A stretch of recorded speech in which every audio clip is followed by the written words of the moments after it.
দেখো এটা কিন্তু দিদির বাড়ির ভিডিও। দিদির বাড়িতে না আমি আজকে যেহেতু চলে আসবো সেই জন্য নিজের হাতে আজকে রান্না করেছিলাম চিকেন, আবার চিংড়ি দিয়ে পুঁইশাক দিয়ে একটা চচ্চড়ি, শুক্তো, চাটনি, পাঁপড় ভাজা। তো এলাই ব্যাপার করেছিল। দিদি কিন্তু এগুলো রান্না করতে গেছিলো। তো আমি বললাম যেহেতু আমি আজকে চলে যাবো তো চল আমি তোদেরকে খাওয়াই।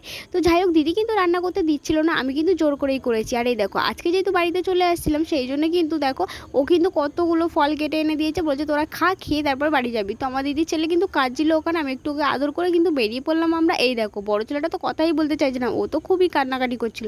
আর এই দেখো ওকেশনও শেষ আর প্যান্ডেল কিন্তু খুলতেও শুরু করে দিয়েছে। আমরা কিন্তু সবাই মিলে বেরিয়েও গেছি, দিদি আর দিদির ছেলেটা তুলতে এসেছিলো আমাদেরকে অটোতে। আর এই দেখো আমরা কিন্তু বেরিয়ে গেছি, আমি আমার বাবা মা আর তিনজনেই কিন্তু আসছিলাম।